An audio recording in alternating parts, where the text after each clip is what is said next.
Magandang umaga sa inyong lahat, Grade 2. Ngayon ay ika-6 ng Mayo 2020. Araw na naman ng ating aralin sa Filipino. Ito ay si Binibining Mildred upang maghatid sa inyo ng bagong kaalaman tungkol sa pagsulat ng liham. Umpisahan muna natin sa pagbabalik-aral ng ating talakayan noong nakaraang Miyerkules. Ito ay tungkol sa mga bahagi ng liham. Ano ba ang ibig sabihin ng liham? Tama. Ang liham ay isang uri ng komunikasyong pasulat para maiparating ang mensahe sa pamilya, kamag-anak, kaibigan o sa di kilalang tao. Ano-ano nga ba ang mga bahagi ng liham? Tama. Ito ay ang pamuhatan, bating panimula, katawan ng liham, bating pangwakas at lagda. Balikan natin ang mga bahagi ng liham, ang kahulugan at halimbawa nito. Umpisahan natin sa pamuhatan, na nagsasaad ng lugar na pinagmulan ng liham at ng petsa kung kailan ito isinulat. Dito natin makikita ang tirahan ng sumulat at ang petsa kung kailan ito isinulat. Ang sumunod ay ang bating panimula. Ito ay nagsasaad ng pangalan ng sinulatan at nagtatapos ito sa kuwit. Katulad ng mahal kong kaibigan, mahal kong kapatid, mahal kong Ben, mahal kong Almira, or kung sino man ang inyong susulatan. Katawan ng liham. Ito ay nakasaad ang nilalaman o nais ipabatid ng sumulat. Dito ipinahahayag ang tunay na dahilan ng pagsulat. Halimbawa, sana masaya ka ngayong kaarawan mo. Saka ko na lang po kayo bibigyan ng regalo sa pagdalaw ko diyan. Sana maging masaya ang party kung may party kayo. Maligayang kaarawan po. Ang susunod ay ang bating pangwakas. Kakitaan ng relasyon ng taong sumulat sa sinulatan. Ito ang huling bati ng sumulat.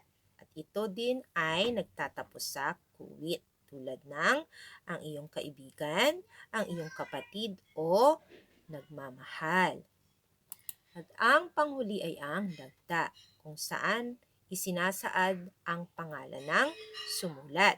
Kung ang ating sinulatan ay isang kaibigan o dating kakilala, maaring pangalan o palayaw na lamang ang ating ilalagda. Yan, ito ang kabuuan ng isang liham. Ito ang pamuhatan, bating panimula, katawan ng liham, bating pangwakas at lagda. Ngayon naman ay dumako tayo sa ating aralin ngayon.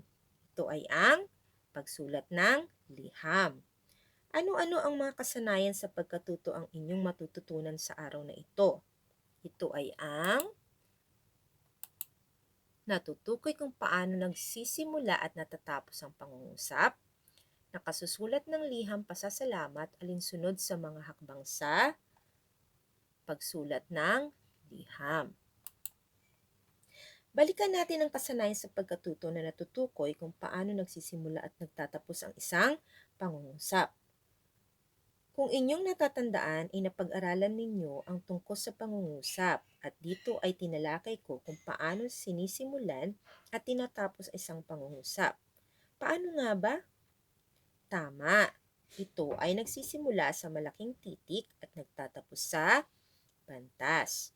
Sa susunod nating talakayan ay ituturo ko naman sa inyo kung ano-ano ang mga bantas at tamang gamit ng mga ito.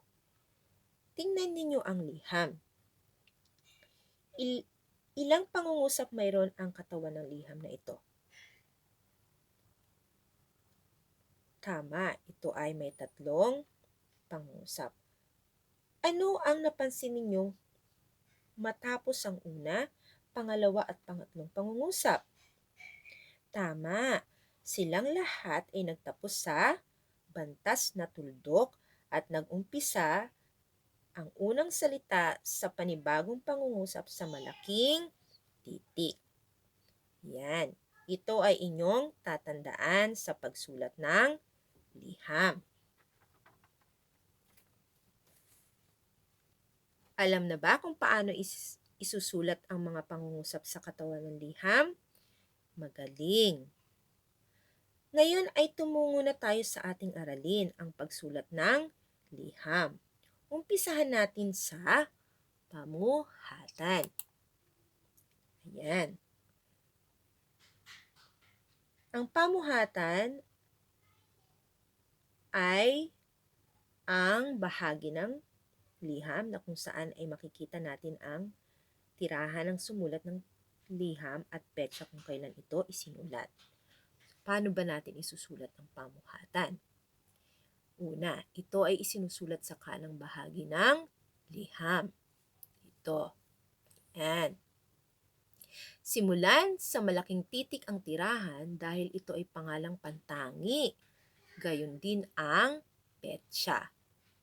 Huwag kalilimutan ang kuwit pagkatapos ng araw ng petsa. Ayan.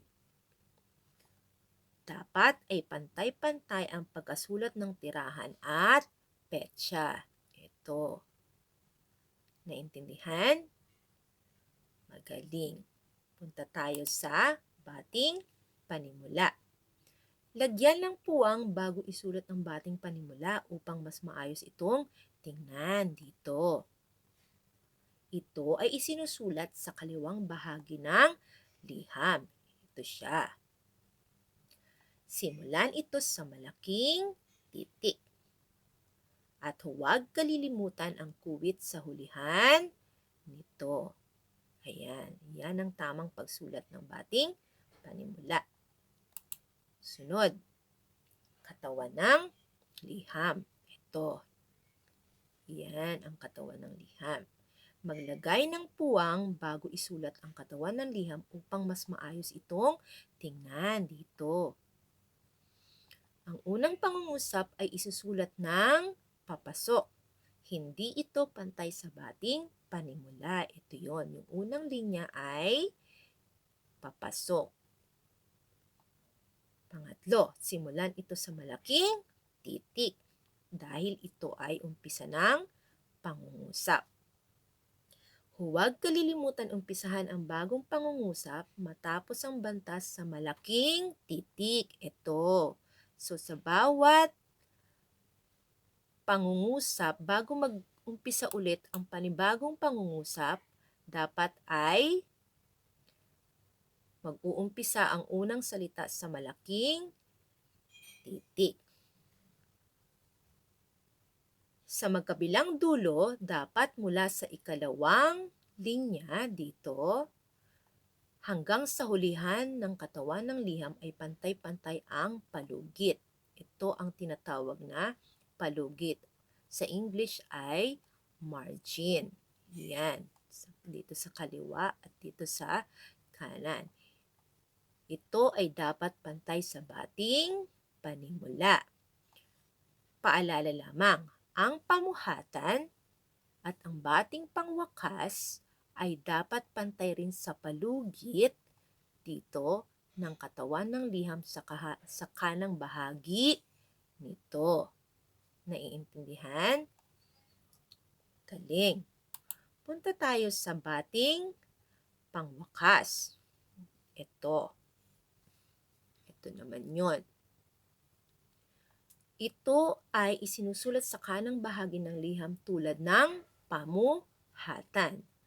Tulad ng bating panimula, simulan ito sa malaking titik. At huwag kalilimutan ang kuwit matapos isulat ang bating pangwakas. Ito yon. Maglagay din ng puwang bago isulat ito upang mas maayos itong tingnan. Dito. Ito ay dapat pantay sa pamuhatan. Yun, pantay silang dalawa. Okay? At sa palugit ng katawan ng liham sa kanang bahagi nito. So, paalala uli, ang pamuhatan ito at ang bating pangwakas ay dapat pantay rin sa palugit ng katawan ng liham sa kanang bahagi, hindi sa kaliwa, kanang bahagi. Naintindihan? Punta tayo sa huling bahagi ng liham, ang lagda, na kung saan nakasaad ang pangalan ng sumulat. Ito ay isinusulat sa bahaging sa kanang bahagi rin ng liham sa ilalim ng bating pangwakas. Ayun, si Carmela ang sumulat. Isulat ito na nagsisimula sa malaking titik dahil ito ay pangalang pantangi. At ito ay dapat pantay din sa bating pangwakas. Ayan, pantay silang dalawa. Naiintindihan nyo na? Yan, alam nyo na ang tamang pagsulat ng liham. Mabuti naman kung ganon. Dito nagtatapos ang aking pagtatalakay ukol sa paksang ito. Ito ang inyong gagawin para sa araw na ito. Bago ako magpaalam ay nais kong ibahagi sa inyo ang isang napakagandang mensahe. Ang sino man ang magpakababa na gaya ng maliit na batang ito ay siyang pinakadakila sa kaharian ng langit. Ibig sabihin, ang pagiging mabait at mapagkumbaba ay kalugod-lugod sa mata ng Diyos. Kayo ay magiging dakilang bata hindi lamang dito sa lupang ibabaw, kundi sa kaharian ng Diyos.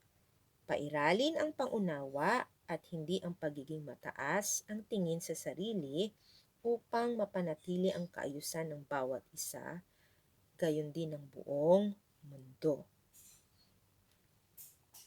Naintindihan na? Salamat sa pakikinig. Paalam hanggang sa muli.